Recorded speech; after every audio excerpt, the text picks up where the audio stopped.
Tancred assembled what troops he could, a modest army of Latin knights and Armenian horsemen and infantry. He struck out for Arta, the stronghold he most wanted to recover. Ridwan, hearing news of Tancred's advance, diverted his march to protect Arta. This is what Tancred wanted. Ralph describes his master's plan. Between Antioch and Arta, there was a rocky plain through which horses could ride but could not run. The sharp rocks would puncture the horses' feet. Tancred, who was aware of this, withdrew a little way and permitted the enemy to advance, so that the difficulties of the place would make it hard for them to retreat. Tancred knew that he was greatly outnumbered.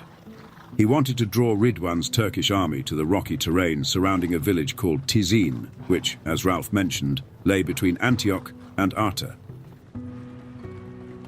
Ridwan's scouts informed him that Tancred's army was quite small, and that the Norman was in fact retreating.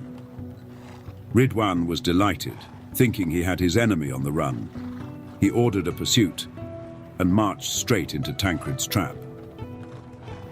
Tancred continued his feigned retreat until Ridwan entered the rocky plain. Here, the Norman halted, turned, and drew his force into battle formation. At this sudden change in his enemy's course, Ridwan was a little unnerved. His main military commander, the Turk Sabawa, reassured him, reminding him that this Frankish force was insignificant and the army of Aleppo was more than equipped to crush them.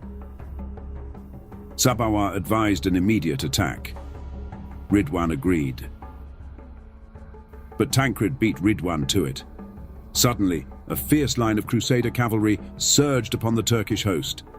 At once the Turks tried to evade, but the terrain prevented them from executing their usual tactic of rapid flight and counterattack. Tancred had chosen the battleground perfectly. There was just enough clear ground for the Frankish stallions to charge, but the surrounding fields were too littered with rocks and boulders to allow the Turkish mares to escape. Sabawa's units were penned in, and Tancred's knights mauled them, wreaking slaughter amid the Seljuk cavalry. Tancred launched another charge, and another, each time his knights tearing through the lighter Turkish cavalry, who were powerless to take advantage of their speed. Ridwan's numerical advantage had been neutralized. Those Turkish horsemen who tried to flee had their mares go lame on the rocky ground, and many actually jumped down from their saddles and ran for their lives.